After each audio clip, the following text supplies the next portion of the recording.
Setiap pagi, Andi menyalakan kompor tuanya dan menggoreng tahu isi dengan tangan yang sama pernah gemetar karena ancaman maut. Seolah semuanya biasa saja. Seolah darah dan intimidasi tak pernah membekas di balik asap minyak panas itu. Tapi di balik wajah tenangnya, tersembunyi luka dan rahasia yang tak pernah benar-benar padam. Bagaimana bisa seorang pedagang gorengan menjadi bagian dari operasi rahasia yang mengguncang dunia premanisme? Udara pagi di pasar Ciputat dipenuhi aroma khas minyak panas dan rempah.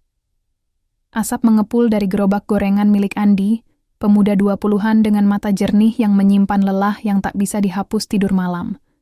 Tangannya cekatan membolak-balik, tahu isi dan bakwan, sementara matanya sesekali melirik ke ujung pasar.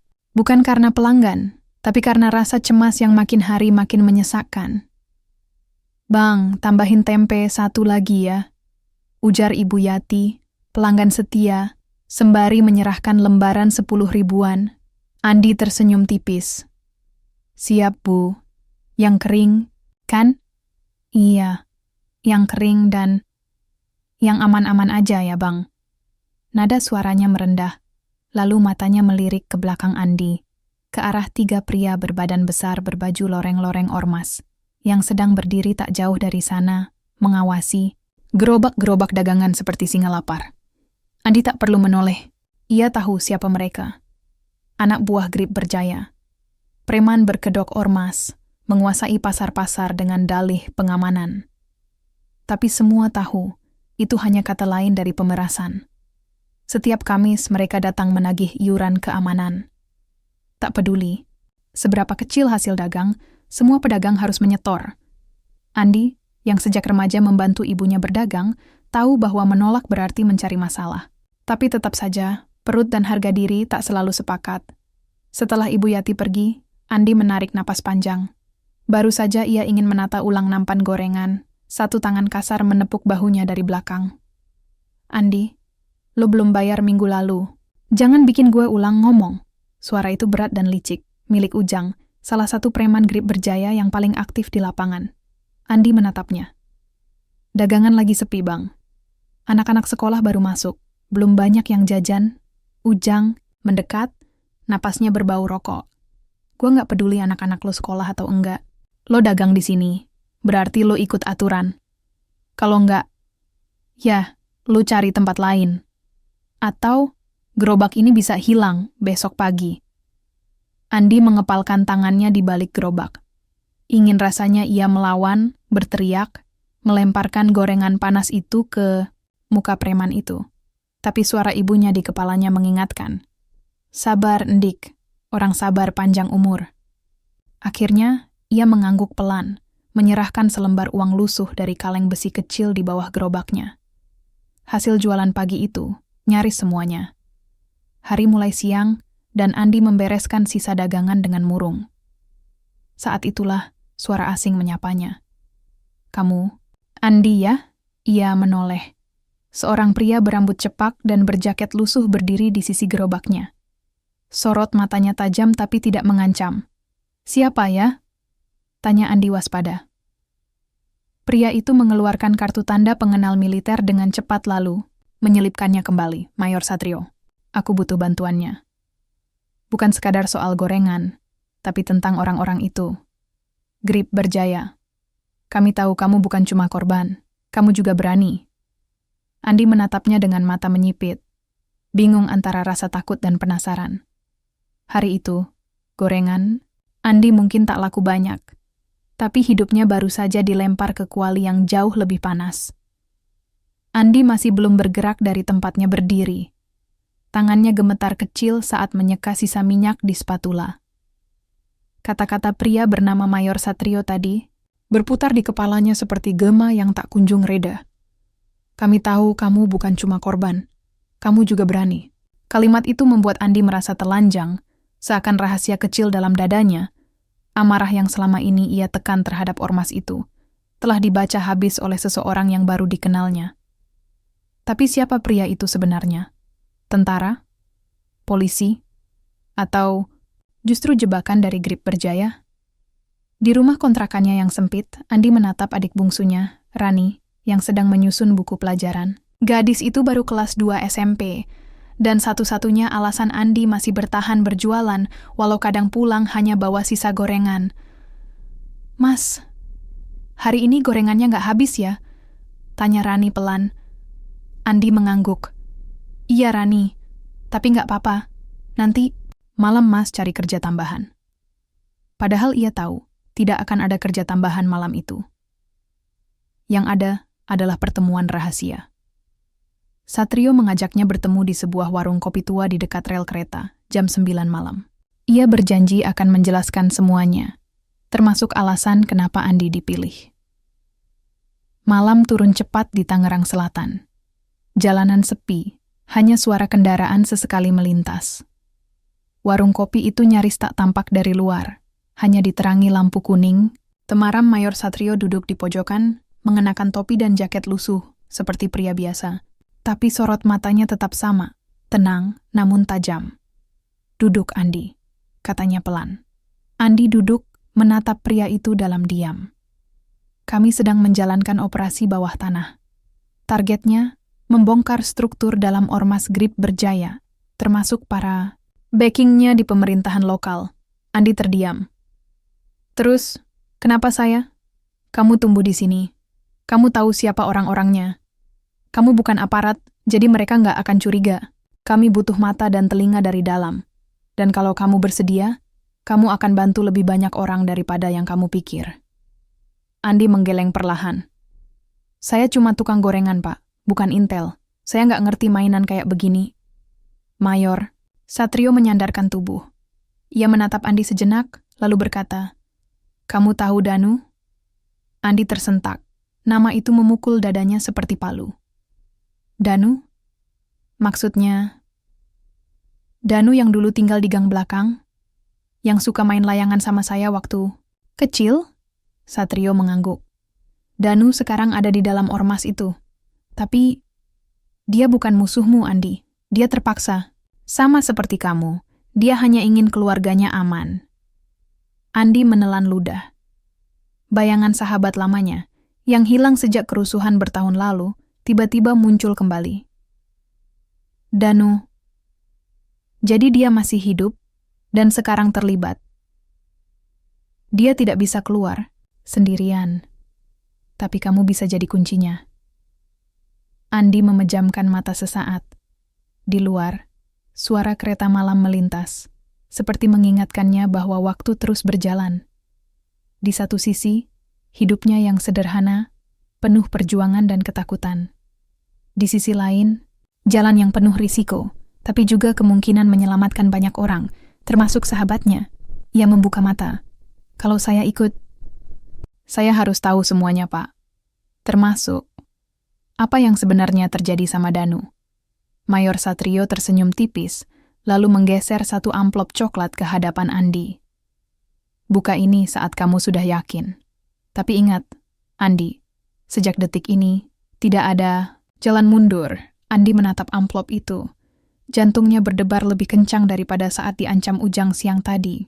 Karena kali ini, bukan cuman hidupnya yang dipertaruhkan, tapi kebenaran yang telah lama terkubur di balik asap gorengan dan bayang-bayang kekuasaan. Amplop coklat itu sudah tergeletak di atas meja kecil di kontrakan Andi sejak semalam. Tapi, hingga pagi menjelang, ia belum berani membukanya.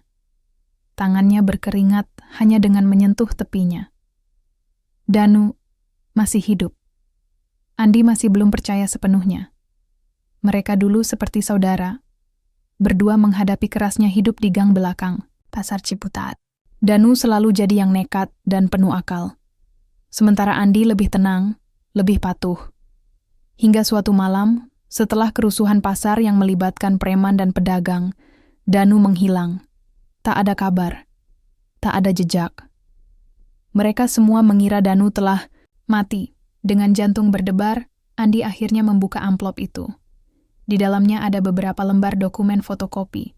Salah satunya, foto buram pengambilan CCTV pasar, memperlihatkan Danu, sekarang lebih kurus, wajahnya keras, mengenakan jaket ormas, sedang memberikan amplop kepada seorang pria tua di kios sayur. Lembar lain berisi catatan singkat, target identifikasi. Danu Ramdhani jabatan tidak resmi. Koordinator lapangan sektor pasar and jalanan status. Terpantau sebagai anggota aktif Grip Berjaya, namun diduga beroperasi di bawah tekanan. Informasi tambahan. Adik kandung bernama Nisa Ramdhani, 14 tahun, pernah dilaporkan hilang. Sekarang diasuh oleh salah satu pimpinan ormas, Bang Karjo. Potensi. Sumber internal. Jika bisa diyakinkan, dapat menjadi kunci untuk pembongkaran. Rantai distribusi uang haram dan data koneksi politik. Andi menggenggam kertas itu. Dadanya sesak. Danu, lu kemana aja selama ini? Sore itu, Andi kembali berjualan. Ia tak tahu harus bagaimana, selain kembali ke rutinitas. Tapi matanya kini, awas. Ia memperhatikan sekitar. Siapa yang berbicara dengan siapa, siapa yang mengawasi siapa. Untuk pertama kalinya, ia melihat pasar bukan hanya sebagai tempat mencari nafkah, tapi juga sebagai medan perang yang senyap.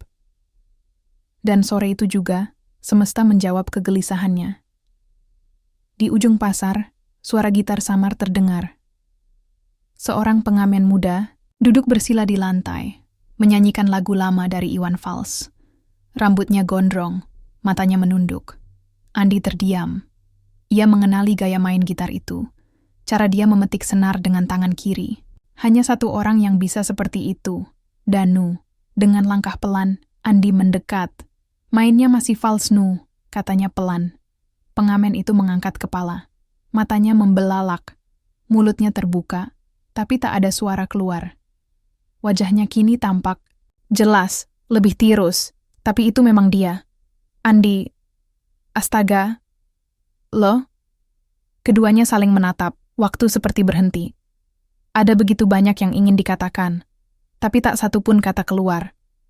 Akhirnya Danu berdiri cepat, memungut topi dan gitarnya. Gua gak bisa di sini, ayo ikut gue, katanya cepat. Andi mengangguk. Mereka menyusuri lorong pasar, masuk ke gang sempit yang berliku, sampai tiba di sebuah rumah kosong setengah jadi di belakang pasar. Di dalam, Danu mengunci pintu. Nafasnya terengah, matanya tajam tapi penuh luka. Lu harus pergi, Nick. Jangan campur urusan ini.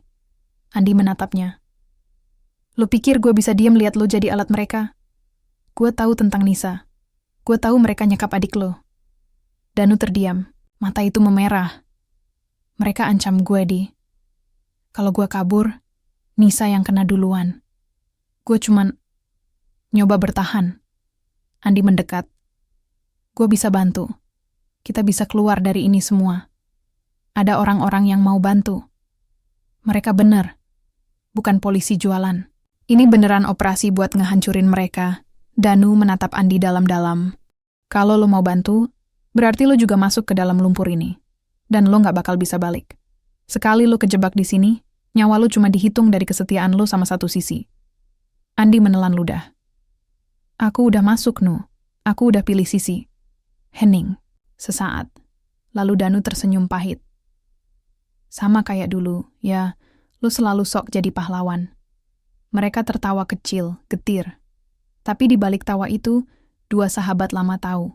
Badai besar sedang mendekat, dan hanya satu hal yang bisa menyelamatkan mereka. Kepercayaan, malam. Itu, udara di gang sempit pasar terasa pengap dan penuh ketegangan. Andi dan Danu duduk berhadapan di sebuah kamar gelap di rumah kosong itu. Lampu bohlam kecil bergoyang pelan, menciptakan bayangan yang seakan menari di dinding. Di tangan Andi, sebuah ponsel menyala, menampilkan pesan singkat dari Mayor Satrio. Operasi akan dimulai besok dini hari. Pastikan posisi dan pengawasan maksimal. Jangan sampai Bang Karjo tahu. Danu menatap layar itu, wajahnya memucat. Bang Karjo, dia gila. Dia bukan sekadar preman biasa. Dia punya jaringan sampai ke pejabat-pejabat tinggi. Kalau dia tahu kita gerak, kita semua bisa mati. Andi mengangguk menelan ludah. Makanya kita harus bergerak cepat. Gua gak mau ini cuma jadi cerita korban lain. Tiba-tiba, suara langkah, kaki berat terdengar dari luar. Mereka saling berpandangan. Danu segera menyalakan lampu, membuka jendela kecil di belakang. Andi, lo harus sembunyi. Kalau mereka masuk, jangan kasih tahu gue lo di sini. Andi mengangguk sambil membeku di sudut ruangan. Pintu depan diketuk keras. "Danu, lu pikir bisa kabur dari gua gitu aja?" Suara menggelegar, keras, milik Bang Karjo. Jantung Andi berdegup, kencang. Ia mendengar suara kasar percakapan di depan pintu, diiringi suara gelas pecah dan langkah kaki yang menjauh. Danu menarik napas panjang, matanya berkaca-kaca. "Kita mulai dari sini, Dik. Kita bongkar mereka sampai ke akar-akarnya." Andi berdiri, menguatkan tekadnya. "Bersama Lonu, kita beresin ini. Untuk lo, untuk Rani, untuk semua yang pernah mereka sakiti."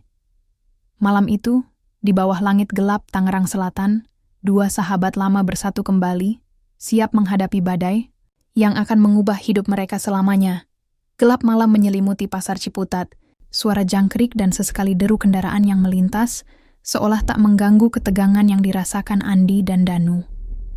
Mereka bersama Mayor Satrio dan beberapa anggota operasi lain bersembunyi di balik tumpukan kayu di sebuah gudang tua dekat markas Grip Berjaya. "Waktu kita hampir habis," bisik Mayor Satrio. "Kita harus bergerak sekarang." Andi memegang erat tangan Danu, memberikan kekuatan yang dibutuhkan. Di balik wajah tenangnya, hatinya berdebar. Ini bukan hanya soal keberanian, tapi juga soal nyawa mereka dan seluruh komunitas yang telah lama menderita. Danu menatap ke arah pintu markas yang dijaga ketat oleh beberapa preman bertubuh besar. "Kita harus tembus ke ruang utama, ambil bukti, transfer dan dokumen ilegal yang mereka simpan," bisik Danu. "Tanpa itu, mereka bisa bebas lagi." Mayor Satrio memberi isyarat dan operasi dimulai. Dalam keheningan malam, langkah kaki mereka merayap di antara bayang-bayang. Andi berhasil menyelinap melewati para penjaga dengan bantuan Danu yang mengenal rute rahasia di dalam markas. Tiba-tiba, lampu sorot menyala terang. "Siapa di sana?" teriak seorang preman. Perkelahian pecah. Andi dan Danu saling backup, berjuang keras di tengah kebisingan dan kekacauan. Mayor Satrio memimpin anggota lainnya menahan serangan balik musuh. Di tengah keributan, Andi melihat sosok yang tak disangka. Bang Karjo muncul dengan wajah marah, membawa sebilah golok. "Lu pikir bisa main-main sama gue?" teriak Karjo. Andi dan Danu berhadapan dengan ancaman itu, sadar bahwa pertarungan ini bukan hanya soal kemenangan fisik, tapi juga harga diri dan masa depan mereka. Dengan keberanian yang tak terduga, Andi berhasil melumpuhkan salah satu penjaga dan meraih dokumen penting. Danu berusaha melindungi adiknya yang selama ini disekap di ruang bawah tanah markas. Akhirnya, mereka berhasil keluar dengan bukti yang cukup untuk membongkar Grip Berjaya. Saat sirine polisi meraung, Andi dan Danu saling bertukar pandang. Meski luka dan kelelahan membekas, ada harapan baru yang menyala di mata mereka. Pagi menyingsing dengan kabut tipis yang menggantung di sekitar pasar Ciputat. Namun, udara dingin bukan satu-satunya yang menggelayuti hati Andi dan Danu. Kemenangan dalam penggerebekan semalam belum sepenuhnya terasa manis. Justru bayang-bayang ancaman baru mulai mengintai. Di ruang kontrakan kecil, Andi duduk termenung, memandangi secarik surat dari pihak berwajib yang menyatakan bahwa bukti yang mereka bawa sudah cukup untuk membuka penyelidikan resmi terhadap Ormas Grip Berjaya. Namun, ia tahu perjuangan belum selesai. Danu datang dengan wajah cemas. "Adik gua, Nisa, mereka bilang mau melepasnya. Tapi gua nggak percaya. Bang Karjo itu licik, bisa saja itu jebakan." Andi mengangguk. "Kita harus pastikan keselamatan Nisa dulu, Nu. Jangan sampai mereka pakai Nisa buat tekan lo atau Satrio." Ponsel Andi bergetar. Pesan masuk dari nomor tak dikenal. "Kalau kalian masih sayang nyawa, diam saja dan jangan ikut campur lagi." Danu meremas tangan Andi. "Mereka nggak main-main, Di. Ini perang yang nyata." Mayor Satrio menghubungi mereka beberapa menit kemudian. "Kita harus siapkan perlindungan untuk Nisa dan keluarga kalian. Aku sudah kontak teman-teman di kepolisian yang bisa dipercaya. Tapi kalian harus berhati-hati. Mereka punya mata di mana-mana." Malam harinya, Andi dan Danu berkumpul dengan beberapa relawan dan aparat terpercaya. Mereka merencanakan langkah selanjutnya, mengamankan Nisa dan memberikan perlindungan sementara kepada keluarga Danu yang selama ini terancam. Namun, di balik perencanaan itu, Andi tak bisa menghilangkan rasa gelisahnya. Ia tahu, pertarungan ini bukan hanya soal kekuatan fisik atau strategi. Ini soal kepercayaan, keberanian, dan seberapa jauh ia rela melangkah demi sahabatnya dan komunitas yang ia cintai. Di balik tirai malam, bayang-bayang ancaman terus mengintai, siap menjatuhkan siapa saja yang berani melawan kekuasaan gelap Grip Berjaya. Langit malam menghitam sempurna di atas kawasan padat pinggiran Tangerang Selatan. Angin malam menggerakkan dedaunan dan plastik-plastik yang tersangkut di pagar-pagar. Di sebuah rumah tua 2 lantai yang konon milik kerabat lama Bang Karjo, Nisa disekap, dan malam itu penyelamatan dimulai.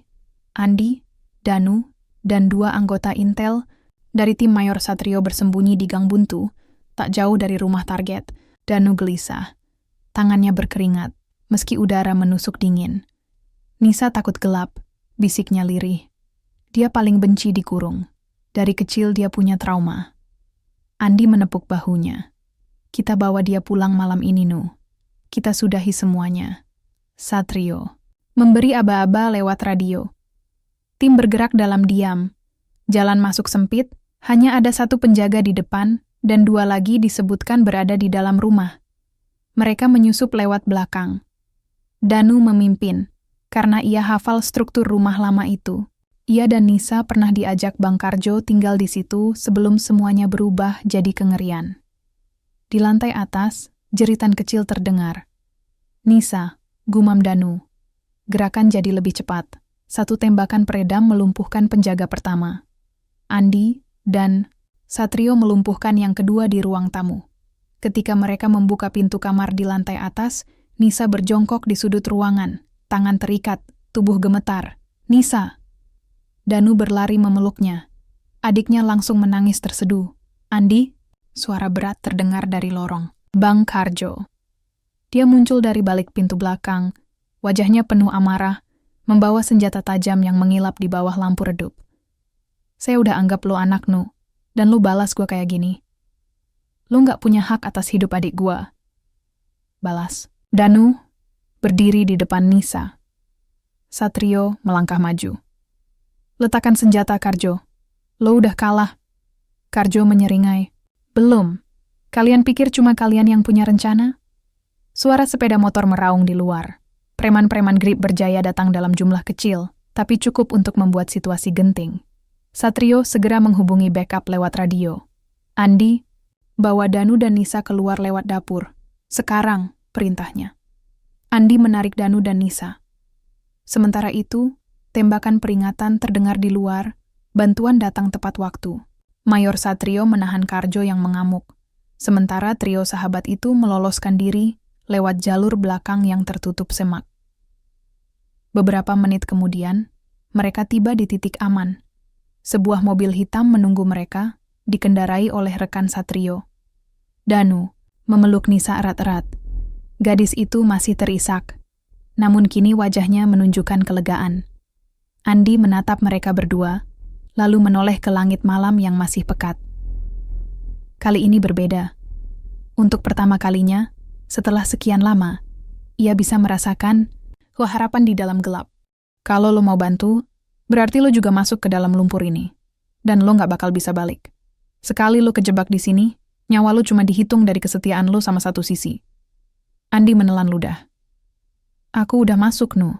Aku udah pilih sisi. Hening. Sesaat. Lalu Danu tersenyum pahit.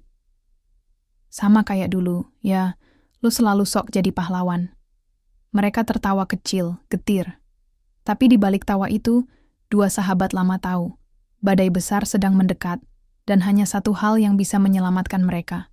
Kepercayaan, malam. Itu, udara di gang sempit pasar terasa pengap dan penuh ketegangan. Andi dan Danu duduk berhadapan di sebuah kamar gelap di rumah kosong itu. Lampu bohlam kecil bergoyang pelan, menciptakan bayangan yang seakan menari di dinding. Di tangan Andi, sebuah ponsel menyala, menampilkan pesan singkat dari Mayor Satrio.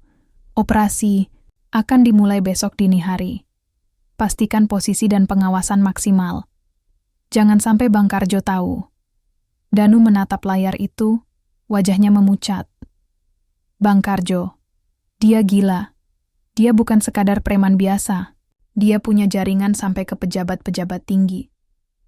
Kalau dia tahu kita gerak, kita semua bisa mati. Andi mengangguk menelan ludah. Makanya kita harus bergerak cepat. Gua nggak mau ini cuma jadi cerita korban lain. Tiba-tiba, suara langkah, kaki berat terdengar dari luar. Mereka saling berpandangan. Danu segera menyalakan lampu, membuka jendela kecil di belakang. Andi, lo harus sembunyi. Kalau mereka masuk, jangan kasih tahu gue lo di sini. Andi mengangguk sambil membeku di sudut ruangan. Pintu depan diketuk keras. Danu, lo pikir bisa kabur dari gue gitu aja? Suara menggelegar, keras, milik Bang Karjo. Jantung Andi berdegup, kencang. Ia mendengar suara kasar percakapan di depan pintu, diiringi suara gelas pecah dan langkah kaki yang menjauh. Danu menarik napas panjang, matanya berkaca-kaca. Kita mulai dari sini, Dik. Kita bongkar mereka sampai ke akar-akarnya. Andi berdiri, menguatkan tekadnya. Bersama lo, Nu. Kita beresin ini. Untuk lo, untuk Rani, untuk semua yang pernah mereka sakiti. Malam itu, di bawah langit gelap Tangerang Selatan, dua sahabat lama bersatu kembali, siap menghadapi badai yang akan mengubah hidup mereka selamanya. Gelap malam menyelimuti pasar Ciputat, suara jangkrik dan sesekali deru kendaraan yang melintas, seolah tak mengganggu ketegangan yang dirasakan Andi dan Danu. Mereka bersama Mayor Satrio dan beberapa anggota operasi lain bersembunyi di balik tumpukan kayu di sebuah gudang tua dekat markas Grip Berjaya. Waktu kita hampir habis, bisik Mayor Satrio. Kita harus bergerak sekarang. Andi memegang erat tangan Danu, memberikan kekuatan yang dibutuhkan. Di balik wajah tenangnya, hatinya berdebar. Ini bukan hanya soal keberanian, tapi juga soal nyawa mereka dan seluruh komunitas yang telah lama menderita. Danu menatap ke arah pintu markas yang dijaga ketat oleh beberapa preman bertubuh besar. Kita harus tembus ke ruang utama, ambil bukti, transfer dan dokumen ilegal yang mereka simpan, bisik Danu. Tanpa itu, mereka bisa bebas lagi. Mayor Satrio memberi isyarat dan operasi dimulai. Dalam keheningan malam, langkah kaki mereka merayap di antara bayang-bayang. Andi berhasil menyelinap melewati para penjaga dengan bantuan Danu yang mengenal rute rahasia di dalam markas. Tiba-tiba, lampu sorot menyala terang. "Siapa di sana?" teriak seorang preman. Perkelahian pecah. Andi dan Danu saling backup, berjuang keras di tengah kebisingan dan kekacauan. Mayor Satrio memimpin anggota lainnya menahan serangan balik musuh. Di tengah keributan, Andi melihat sosok yang tak disangka. Bang Karjo muncul dengan wajah marah, membawa sebilah golok. "Lu pikir bisa main-main sama gue?" teriak Karjo. Andi dan Danu berhadapan dengan ancaman itu. Sadar bahwa pertarungan ini bukan hanya soal kemenangan fisik, tapi juga harga diri dan masa depan mereka. Dengan keberanian yang tak terduga, Andi berhasil melumpuhkan salah satu penjaga dan meraih dokumen penting. Danu berusaha melindungi adiknya yang selama ini disekap di ruang bawah tanah markas. Akhirnya, mereka berhasil keluar dengan bukti yang cukup untuk membongkar Grip Berjaya. Saat sirine polisi meraung, Andi dan Danu saling bertukar pandang. Meski luka dan kelelahan membekas, ada harapan baru yang menyala di mata mereka. Pagi menyingsing dengan kabut tipis yang menggantung di sekitar pasar Ciputat. Namun, udara dingin bukan satu-satunya yang menggelayuti hati Andi dan Danu. Kemenangan dalam penggerebekan semalam belum sepenuhnya terasa manis. Justru bayang-bayang ancaman baru mulai mengintai. Di ruang kontrakan kecil, Andi duduk termenung, memandangi secarik surat dari pihak berwajib yang menyatakan bahwa bukti yang bahwa sudah cukup untuk membuka penyelidikan resmi terhadap Ormas Grip Berjaya. Namun, ia tahu perjuangan belum selesai. Danu datang dengan wajah cemas. "Adik gua, Nisa, mereka bilang mau melepasnya. Tapi gua nggak percaya. Bang Karjo itu licik, bisa saja itu jebakan." Andi mengangguk. "Kita harus pastikan keselamatan Nisa dulu, Nu. Jangan sampai mereka pakai Nisa buat tekan lo atau Satrio." Ponsel Andi bergetar. Pesan masuk dari nomor tak dikenal. "Kalau kalian masih sayang nyawa, Diam saja dan jangan ikut campur lagi. Danu meremas tangan Andi. Mereka nggak main-main, Di. Ini perang yang nyata. Mayor Satrio menghubungi mereka beberapa menit kemudian. Kita harus siapkan perlindungan untuk Nisa dan keluarga kalian. Aku sudah kontak teman-teman di kepolisian yang bisa dipercaya. Tapi kalian harus berhati-hati. Mereka punya mata di mana-mana. Malam harinya, Andi dan Danu berkumpul dengan beberapa relawan dan aparat terpercaya. Mereka merencanakan langkah selanjutnya, mengamankan Nisa dan memberikan perlindungan sementara kepada keluarga Danu yang selama ini terancam. Namun, di balik perencanaan itu, Andi tak bisa menghilangkan rasa gelisahnya. Ia tahu, pertarungan ini bukan hanya soal kekuatan fisik atau strategi. Ini soal kepercayaan, keberanian, dan seberapa jauh ia rela melangkah demi sahabatnya dan komunitas yang ia cintai. Di balik tirai malam, bayang-bayang ancaman terus mengintai, siap menjatuhkan siapa saja yang berani melawan kekuasaan gelap Grip Berjaya. Langit malam menghitam sempurna di atas kawasan padat pinggiran Tangerang Selatan. Angin malam menggerakkan dedaunan dan plastik-plastik yang tersangkut di pagar-pagar. Di sebuah rumah tua 2 lantai yang konon milik kerabat lama Bang Karjo, Nisa disekap, dan malam itu penyelamatan dimulai. Andi, Danu, dan 2 anggota Intel dari tim Mayor Satrio bersembunyi di gang buntu, tak jauh dari rumah target. Danu gelisah. Tangannya berkeringat, meski udara menusuk dingin. Nisa takut gelap, bisiknya lirih. Dia paling benci dikurung. Dari kecil dia punya trauma. Andi menepuk bahunya. Kita bawa dia pulang malam ini, Nu. Kita sudahi semuanya. Satrio memberi aba-aba lewat radio. Tim bergerak dalam diam. Jalan masuk sempit, hanya ada 1 penjaga di depan, dan 2 lagi disebutkan berada di dalam rumah. Mereka menyusup lewat belakang. Danu memimpin, karena ia hafal struktur rumah lama itu. Ia dan Nisa pernah diajak Bang Karjo tinggal di situ sebelum semuanya berubah jadi kengerian. Di lantai atas, jeritan kecil terdengar. Nisa, gumam Danu. Gerakan jadi lebih cepat. 1 tembakan peredam melumpuhkan penjaga pertama. Andi dan Satrio melumpuhkan yang kedua di ruang tamu. Ketika mereka membuka pintu kamar di lantai atas, Nisa berjongkok di sudut ruangan, tangan terikat, tubuh gemetar. Nisa! Danu berlari memeluknya. Adiknya langsung menangis terseduh. Andi? Suara berat terdengar dari lorong. Bang Karjo. Dia muncul dari balik pintu belakang, wajahnya penuh amarah, membawa senjata tajam yang mengilap di bawah lampu redup. Saya udah anggap lo anak, Nu, dan lo balas gue kayak gini. Lo nggak punya hak atas hidup adik gue. Balas. Danu berdiri di depan Nisa. Satrio melangkah maju. Letakkan senjata, Karjo. Lo udah kalah. Karjo menyeringai. Belum. Kalian pikir cuma kalian yang punya rencana? Suara sepeda motor meraung di luar. Preman-preman Grip Berjaya datang dalam jumlah kecil, tapi cukup untuk membuat situasi genting. Satrio segera menghubungi backup lewat radio. Andi, bawa Danu dan Nisa keluar lewat dapur.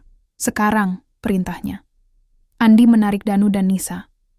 Sementara itu, tembakan peringatan terdengar di luar, bantuan datang tepat waktu. Mayor Satrio menahan Karjo yang mengamuk, sementara trio sahabat itu meloloskan diri lewat jalur belakang yang tertutup semak. Beberapa menit kemudian, mereka tiba di titik aman. Sebuah mobil hitam menunggu mereka, dikendarai oleh rekan Satrio. Danu memeluk Nisa erat-erat. Gadis itu masih terisak, namun kini wajahnya menunjukkan kelegaan. Andi menatap mereka berdua, lalu menoleh ke langit malam yang masih pekat. Kali ini berbeda.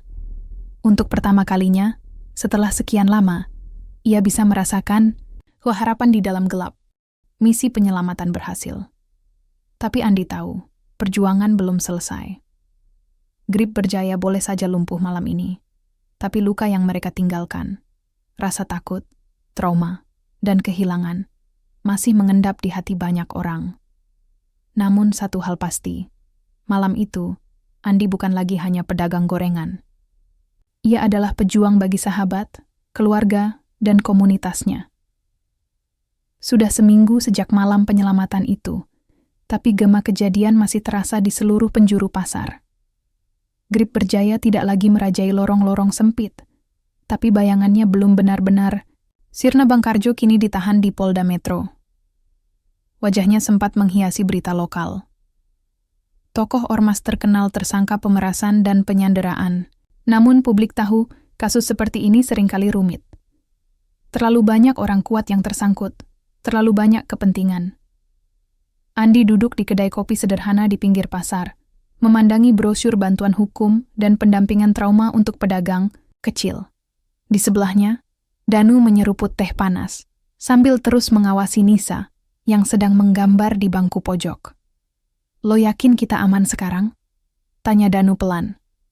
Andi mengangguk, walau ragu. "Aman. Untuk sementara. Tapi bukan berarti kita bisa lengah." Danu menarik napas. "Kadang gue masih ngerasa mimpi. Dari pengamen jalanan, sekarang gue jadi saksi kunci." "Gila." Andi tertawa kecil. "Dari tukang gorengan jadi informan operasi rahasia. Dunia ini emang aneh. Tapi tawa mereka hanya sebentar. Karena kenyataannya, beban itu masih berat. Beberapa pedagang masih takut buka lapak. Sebagian besar hanya berani berdagang jika Andi dan Danu ada di sekitar mereka. Tak semua orang percaya bahwa keadaan benar-benar berubah. Trauma tak hilang dalam semalam." Beberapa hari kemudian, Andi dan Danu menghadiri pertemuan komunitas pedagang bersama perwakilan dari pemerintah daerah dan lembaga bantuan hukum. Seorang ibu penjual sayur berdiri dan berkata dengan suara gemetar, "Kami cuma pengen hidup tenang, Pak.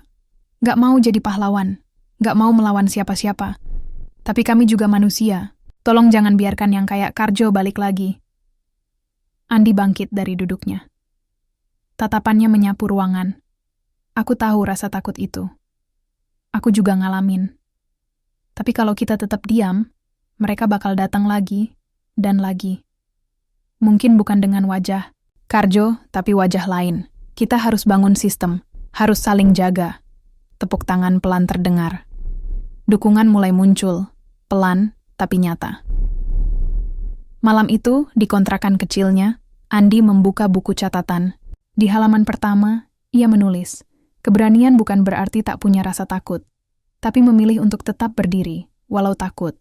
Karena kalau bukan kita, siapa lagi?" Dari luar, terdengar suara anak-anak tertawa. Pasar kembali berdenyut. Masih belum sempurna. Masih banyak yang perlu dibenahi. Tapi jalan pulang sudah dibuka. Dan Andi tahu, apapun yang terjadi, mereka tidak lagi sendiri. Gedung Pengadilan Negeri Tangerang dipadati wartawan, aktivis, dan warga yang penasaran. Di ruang sidang utama, aroma ketegangan bercampur keringat dan parfum murahan dari orang-orang penting yang duduk di barisan belakang. Bang Karjo, mengenakan kemeja putih kusut dan rompi tahanan, duduk di bangku terdakwa. Wajahnya datar, tapi matanya terus menyapu sekeliling ruangan. Ia tahu, satu kesaksian dari orang yang tepat bisa menghancurkan jaringannya. Tapi ia juga tahu, masih ada orang-orangnya yang bebas. Di ruang tunggu saksi, Andi dan Danu duduk berdampingan. Keduanya tampak tegang. "Lo siap?" tanya Andi. Danu menatap lantai. "Gak akan pernah siap, tapi ini harus." Seorang petugas mendekat. "Mas Danu, waktunya." Danu berdiri di depan majelis hakim. Suaranya bergetar di awal, tapi perlahan menjadi mantap. Ia menceritakan segalanya, dari awal keterlibatannya karena ancaman terhadap Nisa, hingga bagaimana ia diam-diam mencatat transaksi ilegal dan pertemuan ormas. Beberapa orang di ruang sidang tampak gelisah, terutama dua pria berpakaian rapi di barisan belakang. Mereka adalah mantan pejabat kelurahan yang diam-diam menerima uang keamanan dari Karjo. Saat Danu menyebut nama mereka, sorotan kamera langsung menyorot wajah-wajah itu. Bang Karjo berdiri dan membentak. "Semua itu fitnah, anak jalanan. Nggak punya kredibilitas." Hakim memukul palu. Terdakwa diminta diam.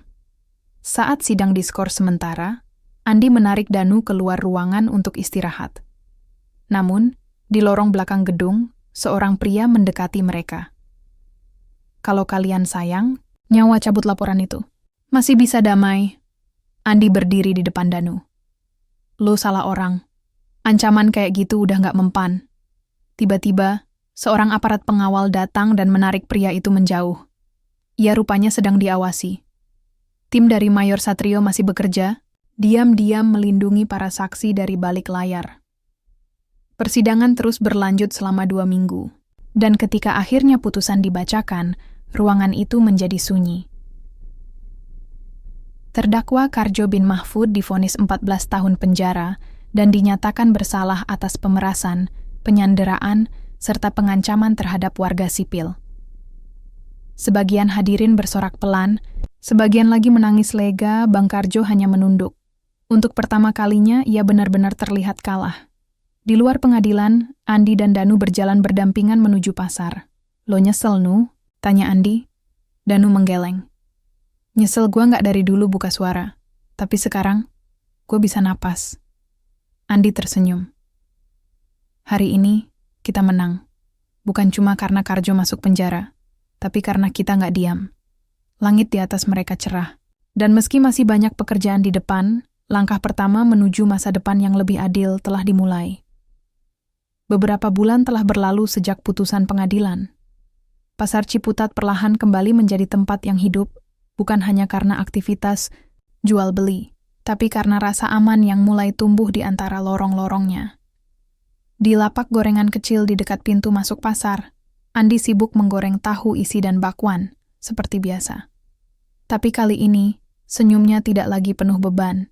Ia melayani pelanggan sambil sesekali menyapa anak-anak yang lewat dengan lari-lari kecil. Mereka memanggilnya Bang Andi dengan suara riang. Danu kini membantu di pos layanan komunitas yang baru dibentuk. Tempat warga bisa melapor tanpa rasa takut. Ia juga menjadi narasumber untuk pelatihan pemuda tentang penyalahgunaan kekuasaan dan cara melawan kekerasan tanpa kekerasan. Nisa kembali bersekolah, dan lukanya perlahan sembuh dengan kasih sayang yang tak pernah berhenti dari sang kakak.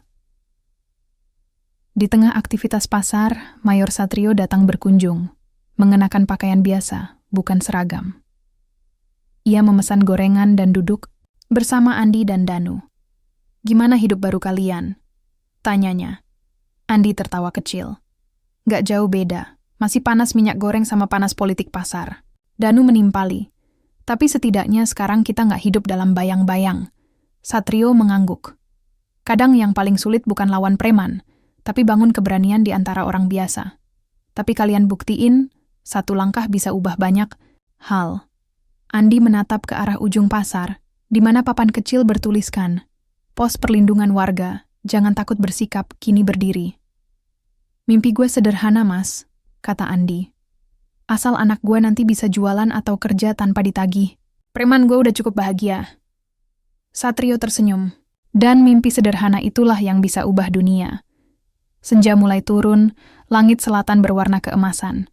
Andi membereskan lapaknya. Di wajahnya, tidak ada lagi bayangan ketakutan, hanya sisa minyak dan peluh dari kerja keras. Malam memang masih akan datang. Tapi di bawah langit selatan yang dulu penuh bayang-bayang, kini ada secercah cahaya. Dan selama ada orang-orang seperti Andi, Danu, dan warga yang tak mau diam, harapan akan terus hidup.